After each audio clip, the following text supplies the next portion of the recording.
Here we have a new 2025 Nissan Versa. This one comes in the S trim level in fresh powder. And then we have charcoal cloth interior. For the powertrain, we get a 1.6 liter naturally aspirated 4-cylinder that's mated to a continuously variable transmission. So base model here, to the front end here, we get our LED headlamps along with our LED daytime running lights. And I'm so glad that we have the LED daytime running lights on the S trim. They don't flash like that. That's just how my camera's picking them up. But I think a really good option here.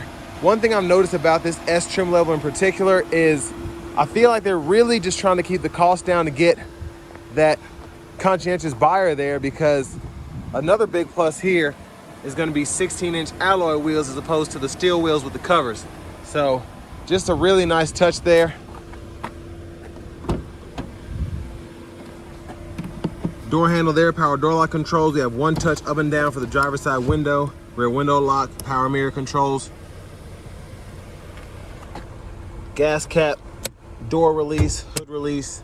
And then this is for the gauge cluster, the digital menu. We can change that, the parking sensors, the lane departure, and then we can turn the forward collision alert off if we want to. Traction control buttons there. Undo that latch, you can tilt, telescope the steering wheel.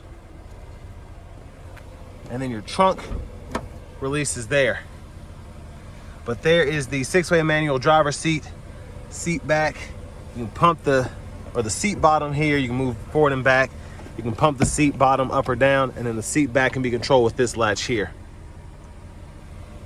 But I want to give a huge thanks to John Roberts Nissan here in Manchester, Tennessee for allowing me to review this car today.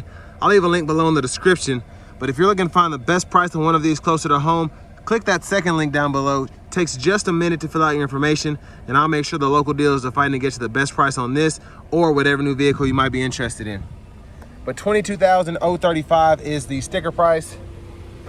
I have the seat up front adjusted for someone of my size, being 6'3" with longer legs, so let's see how I fit behind myself in the back. So not bad space here. My head is just brushing the headliner a little bit. Competitive for this would probably be the Corolla, in my opinion, but it's not quite as big. 2 USB-A ports are there, which is nice. You can charge with those. The bottle holder, seat back pocket there, and then when you release the seat in the back, you can fold these flat and run longer objects through to the front. And then your top tethers for the car seats behind the seats themselves on the back, and then your lower anchors are right there on either side, if you can see. I think the child lock is on, of course, so let's see if I can get myself out of here. So unlock and lock there. One thing I will say is hopping out of the back here, that's easier to get in and out of than I thought it would be. And there's the gas cap there. Now this Versa does have the S Plus package. So the S Plus package throws in 2 big pluses. You get the Apple CarPlay, Android Auto, and then you also get those alloy wheels. It is like a $1,300 package. You get a few other things as well, but I highly recommend it. There's a spare. But then again, you can get this for a little over 20 grand without going over 21,000 if you don't include the S Plus package and the different options on this one.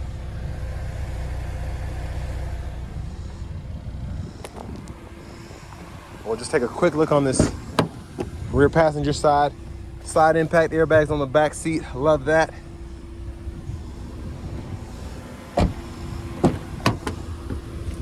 And then 4-way manual front passenger seat.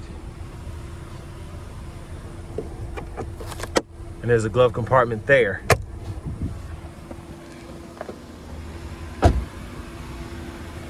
Now as we come around to the front, before we get to that, parts content right there if you're interested.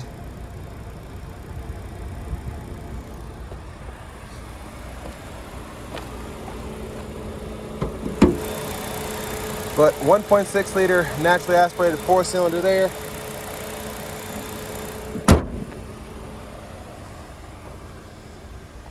And now let's check out the turn signals.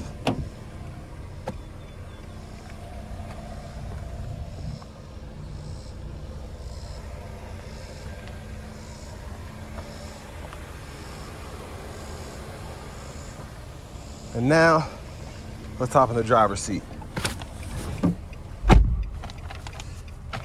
So you get that hard vinyl, kind of hard plastic steering wheel there. I like the flat bottom feel, excuse me. There's the horn. Now over here to the radio, again, we do get the AM, FM, and then you have the Bluetooth, the aux input, and then you get that included Apple CarPlay, Android Auto here with this S Plus.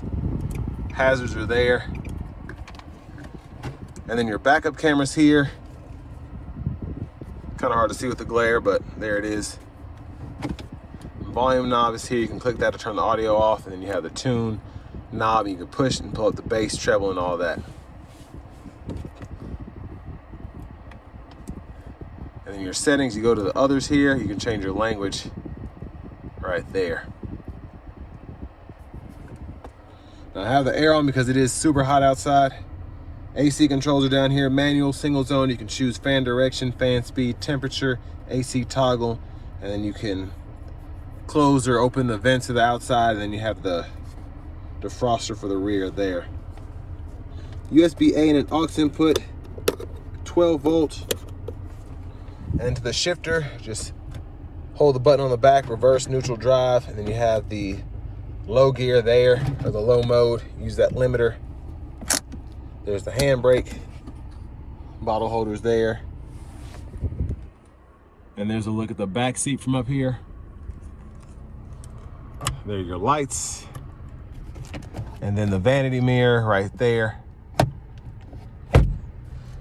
Now back to the steering wheel itself, you do get the automatic headlamp, so blinkers are here, excuse me. You can set the auto lights there, low beams, off, high beams, flash.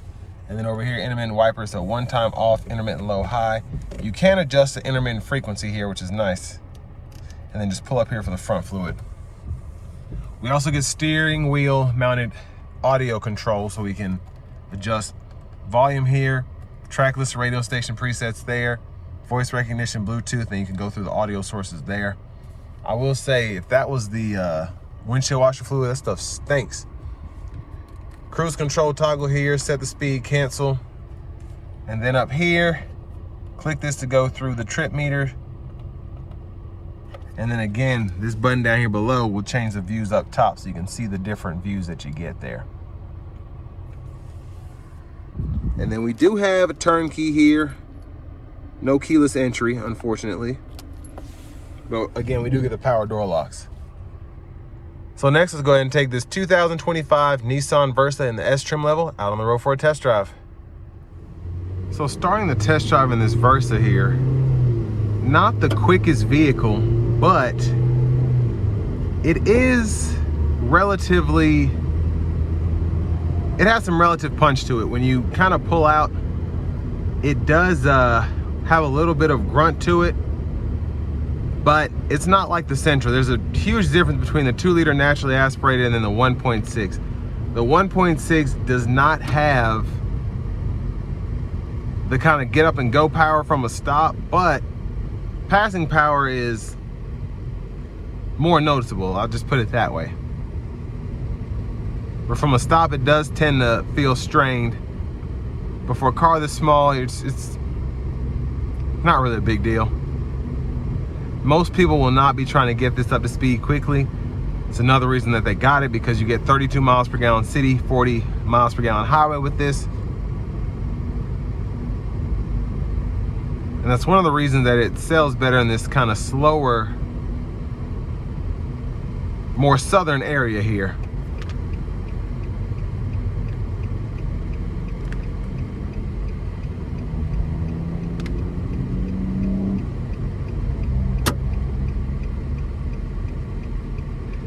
Now I do wish that we had something more. I wish we had a turbocharger on there. Now that would probably limit your fuel economy, but especially in the SR trim, if you were to get a 1.6 turbo, I feel like you would sell a lot of those and maybe add 3 or 4 grand more to the price, maybe even 5. I don't know how much more money it would be, but I just feel like that would sell a bit better. But the S's, again, they're meant for the more price conscious buyer. They want the cheapest car on the market, and that's where these come in handy. But the kicks sell a lot more because they're about the same price and they do feel better, they drive better, they have a bit more space to them. And then you get the bigger 2-liter in those now. So, but again, the Kicks is a bit more expensive, so the Versa here, if you just want the cheapest car money can buy just because you just need a vehicle and you want a new car and you don't want to spend any more than you have to, that's where these sell so well. But visibility wise, pretty good. You don't get blind spot monitors, but not really seeing the hood. I can barely see it. That might be the windshield wipers actually. And A-pillars don't take up too much space there. And I like that the rear glass is relatively big size to see out of, especially since you don't get a rear camera mirror.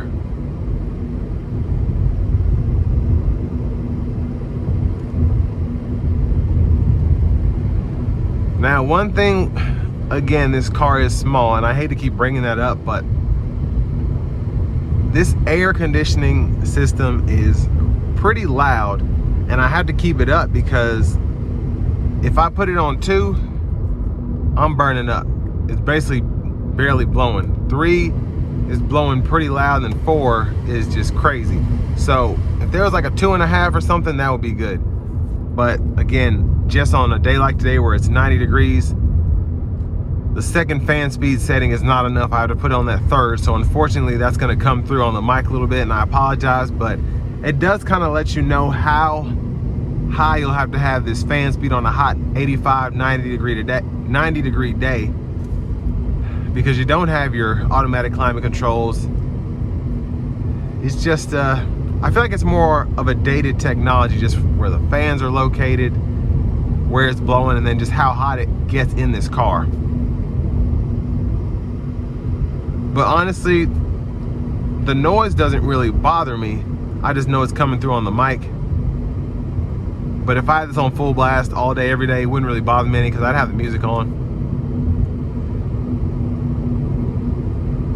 But this is a very easy car to drive. It's very nimble in that sense. It's just, it's another reason that people like these cars. It's just one of the easiest things to drive, like a Toyota Corolla or something like that. It just feels nostalgic. I don't want to say it feels older. It just feels like anyone can drive this.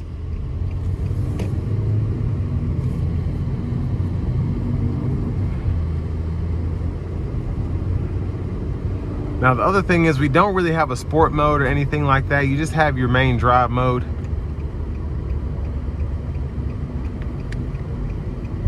But we'll give it a pull here getting on the interstate.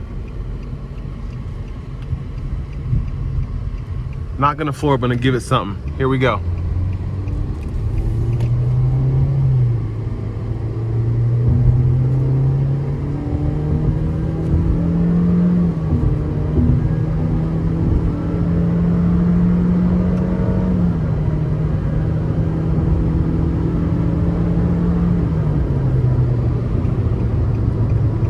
And that's about as accurate as it gets there. It's not fast, it's not quick, but if you need that, I mean, you can redline it. I do want to give one more thanks to John Roberts Nissan here in Manchester, Tennessee, for allowing me to review this car today. I'll leave a link below in the description. But if you're looking to find the best price on one of these closer to home, click that second link down below. It takes just a minute to fill out your information, and I'll make sure the local dealers are fighting to get you the best price on this or whatever new vehicle you might be interested in. But like I said earlier, 40 miles per gallon highway here, and I do think that is a pretty good fuel economy number, especially for something that's naturally aspirated. It's a lower displacement, but it's still not, it's not terrible. The fuel economy is definitely good. You don't have a hybrid mode or anything like that, so for it just to be straight up, not bad at all for fuel economy. But for me, I wish they'd put a 2-liter, either, the turbo wouldn't really do it justice. I think like a 2-liter hybrid would be phenomenal in this thing. And I know Nissan, that's not really their thing. but they should collab with Toyota or something like that, because I just test drove a Corolla. It was a hybrid, and that is EPA rated 53 miles per gallon city, 46 highway. Feels much quicker than this, feels much better to drive than this, and it's only about $4 grand more for at least the same amount of features, if not more, on that car.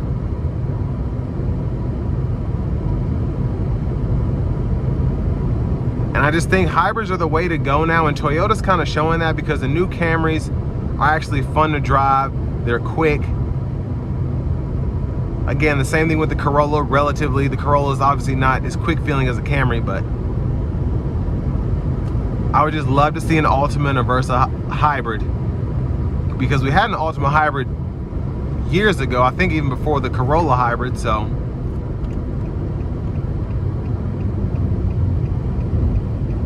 But again, this is less than $23,000 sticker price. So you go to the right place, you can get this at 20 grand or less. You really can't beat it for all that you get here. It's just point A to point B transportation that's brand new. But this will bring me to the end of my review of this 2025 Nissan Versa in the S trim level.